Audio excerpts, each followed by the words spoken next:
It was literally just a normal day, like it was just every other day, and I don't know, we were both contemplating whether to go football or not. I was feeling lazy, like we were both just feeling lazy, but I think he wanted to go slightly more than I did, but yeah. And we spoke to a few other people, like no one really wanted to go, like it was just a normal day, but just, yeah, everyone's quite lazy.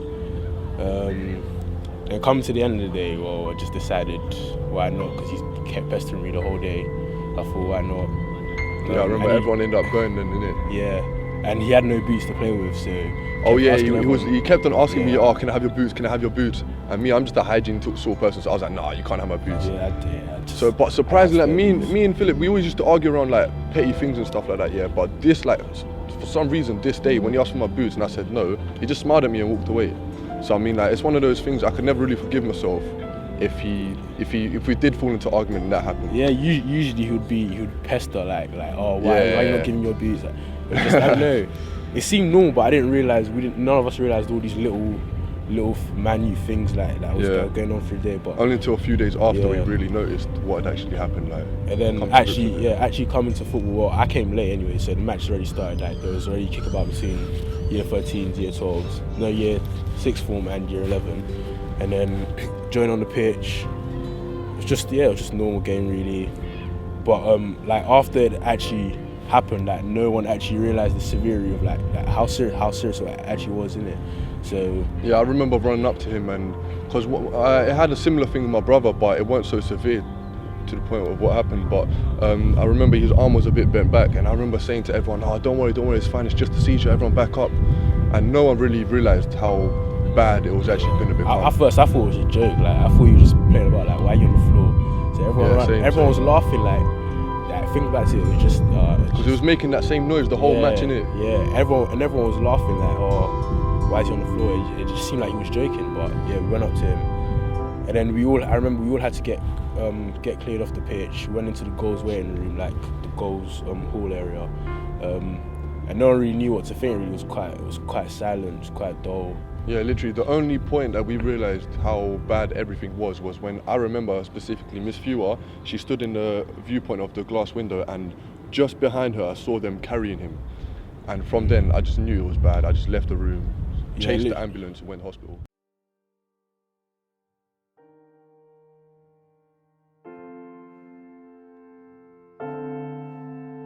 What happened on the 5th of February?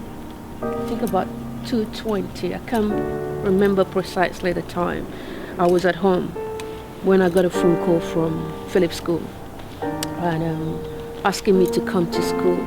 And the person that was speaking to me on the phone that day was Philip's best friend. He lives just two streets away from us. I've known him since Philip was about 6 or 5 years old. They've always been together. So he called me, and he's the one that I normally call whenever Philip don't come back from school in time. So when he called, I know his voice like a new Philip voice because I always speak to him on the phone.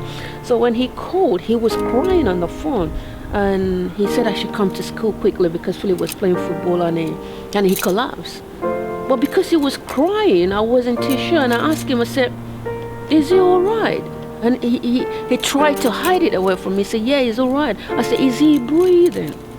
And he was mumbling with his words.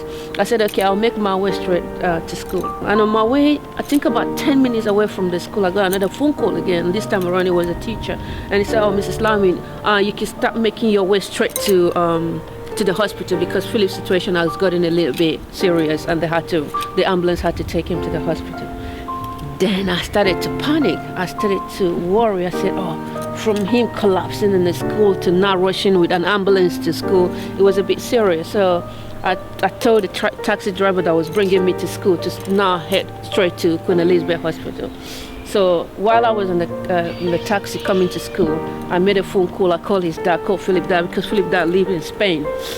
I called his dad, I called my family, I called my pastor and all my friends. I said, "Look, I just got the news and I'm a bit worried if they could pray for me because I'm really scared and I'm worried." They said Philip was playing football, he collapsed, I was going to school, and they said I should go to the hospital.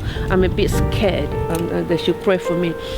So on getting to the hospital, they just, as soon as I went into the reception and said, I'm Mrs. Lamin, I'm Philip's mom, everybody in the hospital just stood still and they were looking at me. Some of them were crying. As soon as I saw them crying, my heart started beating myself.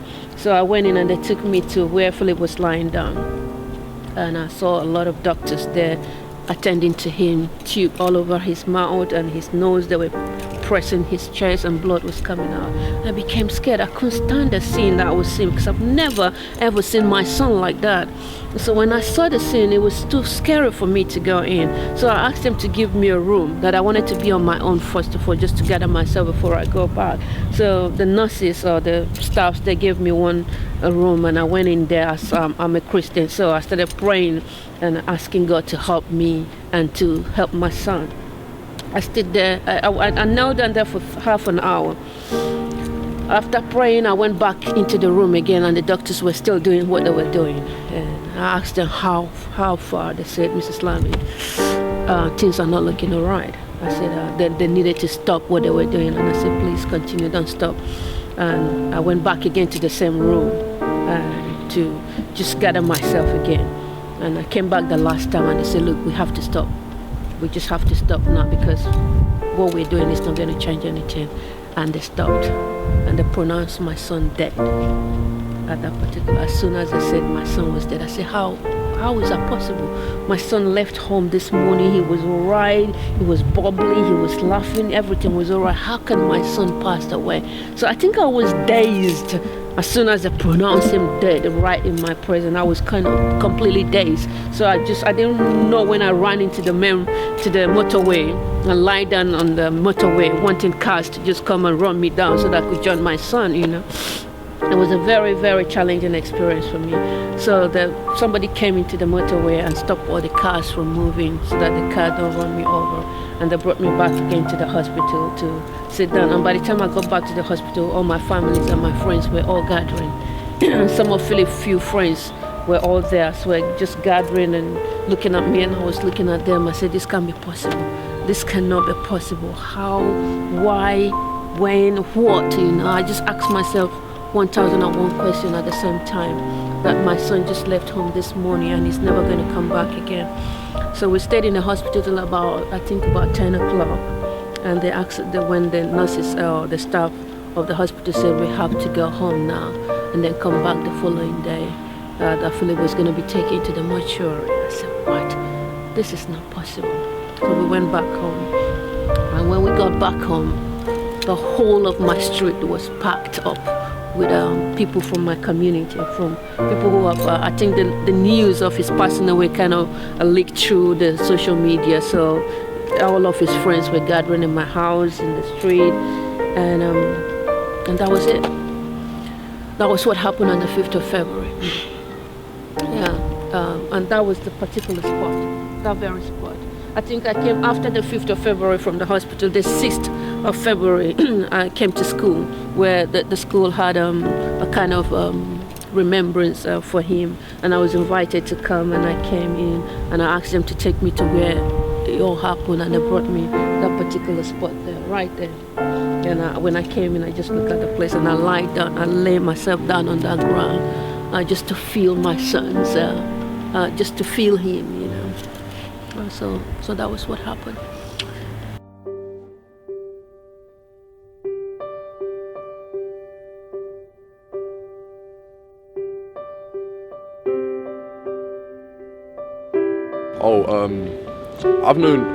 I've known Philip for quite a while, like from before secondary school. Like we went way back to Belvedere, where we used to play in the cage, and that's where like olders, youngers, we used to just go there and play football. And Philip really loved football, so I guess that's the way we sort of met up. Yeah, like we had good times, but we had like proper good times. Like it was fun and all this. But the time where we got really close together was when we came to secondary school. And I remember the first day that he came to knock for me because we were planning to go together. And because I was taking long to get ready, I remember I had some. Do you lot remember my shoes, the high tops? Yeah, space boots, innit? Yeah. So, and I was trying to get them on and I was trying to do all these things so fast, but I guess I just took long. I'm just a long guy like that. And I remember making us late. And then on that day, this guy just aired me the whole day, literally did not speak to me because I made him late. But yeah, our relationship was actually, it was real close, yeah.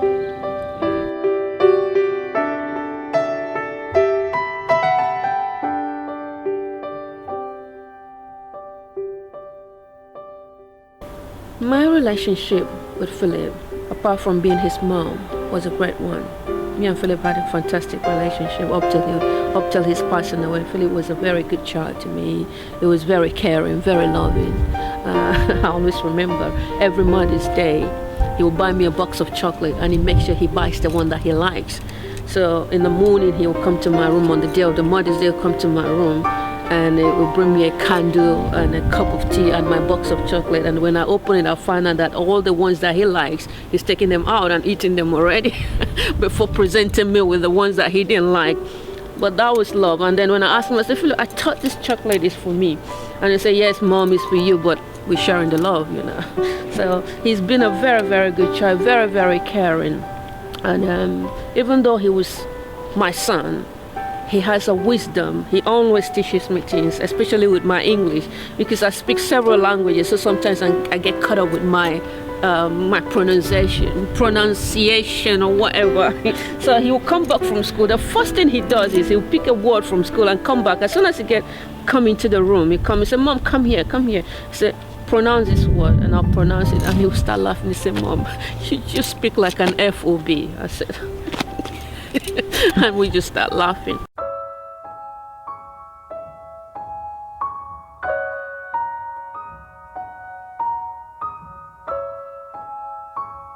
PL9 is actually is Philip. P is for Philip, L is for Lamin, and 9 is the number 9 T-shirts that he uses for his football. After Philip passing away, I think the 10th of May, on the 10th of May, we started a forum in his memory. The reason I started that forum was because after the passing away of Philip, a lot of his friends were coming to my house. They just kind of gather in my house. They come every day, just come and relax in my house. And the numbers were growing by the week. And what we do when they come in, we just kind of sit down and talk about Philip and just laugh about Philip. Sometimes we cry. So they were coming in their numbers every week. And I found out that the numbers were growing in the week by week. And I thought, this is not very, I was worried for my neighbors, because majority of his friends are 6 foot tall, you know. And sometimes I get about 20, 25 of them coming into the house. You can imagine what the neighbors will be thinking. So I just thought, okay, I'm going to move it from my house to the public place. So I went to Nando's to ask them if they could give us a place for us to meet on a weekly basis, just for me to be around the young people and just listen to them and help them counsel and help to counsel them through their grieving as well. And because when Philip passed away, when I see these young boys, it's like Philip is among them, and when they see me, they feel like Philip is still around. So we kind of encourage one another through the sweet stories and the sad story. And the reason for PL9 is for me to be able to counsel the young people so that they can grieve positively.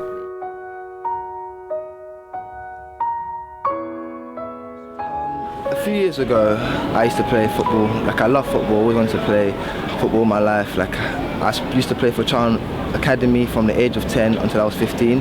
When I was 15, like around June time, I was sitting in class and then I just started feeling like a pain in my chest without warning. So there was no symptoms or anything. And then the next minute, all I knew was I was on the floor. And with me, I couldn't speak and I couldn't breathe. So I was basically going in and out, in and out, in and out. And there was nothing I could do basically, because even just imagine being on the floor, not being able to speak, like say tell people what's going on and anything. So I was scared myself and I thought that was it. It's because I thought that was it, because not being able to speak, breathe or anything, I thought my life was over. But then they called the ambulance and everything, and the ambulance came down, and then I passed out. The next minute I woke up in the hospital, and when I woke up, all I could see was like my dad was just crying. Like, even thinking about it now just brings tears to my eyes. My dad was just crying, and when I woke up, all I saw was cables on my arms and everything. So for me, it was like I still couldn't speak, so I really didn't know what was going on. I could still feel the pain in my chest. So I was wondering, like, am I alive? Am I dead? Because I thought for my dad to be crying, I thought that was it. Maybe it's just my spirit, like I'm dead now. But then when I woke up and I could finally speak, it was like a huge relief basically. And then I just saw my dad holding my hand, just telling me everything's gonna be okay. And all I can remember just hearing a voice saying, "You're not dying today." That's all I can remember, hearing a voice saying, like, "You're not dying today." And for me, that moment, ever since that voice, I still hear it sometimes today. I just feel that I'm so blessed to be alive today, because there's so many people, considering what happened to Philip, like there's so many people that when they have heart things like that, like not everyone can make it. For me, it's like I knew I have a purpose. From when I was a little boy, my mum always told me I had a purpose in the world. And so I knew that there's no way I could die without fulfilling that purpose. And so like after that, a few months later, I got back on my feet, but sadly, doctors told me I couldn't play football anymore, and my dream was crushed, because football was my life. It was all I ever wanted to do in my life. So when they told me I couldn't play football anymore, it felt like, you know, it basically ripped my heart out of my chest basically, because I thought that was it. But then it wasn't it, because then I found acting and comedy and music, and so it's basically God's way of telling me I have a new plan for you. Because, you know, I believe that God knows best. Like, God has a plan, He has a reason for everything. And maybe His reason for me having that heart problem was for me to be able to go on to new things, and leading on to PL9, because I never knew what PL9 was until last year when Miss Juliet messaged me on Facebook telling me to perform at a concert at Bexley Heath School, which is just around the corner. And so just from that moment there, it's like it felt right. From the moment we got into contact, she even told me that it was God that brought her to me, you know. So I knew that God was working here. Like, it wasn't just out of the ordinary, just something. God was working here between us. So when I performed at the concert, I done my show, it was brilliant. And then after a few days later, she told me that she wanted me to be the leader of PL9. Straight away, I didn't even have to ask any questions. I knew that it was for me.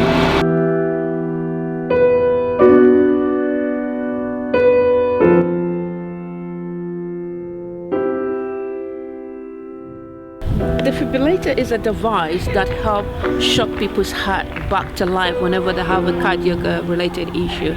I think I was told that if there's a defib in a school or in any public area where somebody have a heart attack, if within 5 minutes, if you could get a defib, then there's a chance that that person is going to survive. But without the defib, there's a very slim chance for survival. So the reason I'm very passionate about doing this interview with you today is since my son passed away on the 5th of February 2013 in this particular spot, I've been doing a lot of campaigning to make sure that every school in the Bexley Borough and every public area has a defib. The reason why we should have a defib is because it's just like a fire extinguisher. When you go to public places, you see fire extinguisher in every public places or in schools. Why do we put it there? We don't put it there because we expect fires to happen any moment, but we put it there should, in case fire happen, then there is a fire extinguisher to be able to quench the fire. And that's what defib should be, and that's why I'm campaigning for every school. First of all, in the Bexley Borough, to have a defib in the school, and every public, and then move on to every other public places. And so far, we've been able to achieve that goal in the Bexley Borough.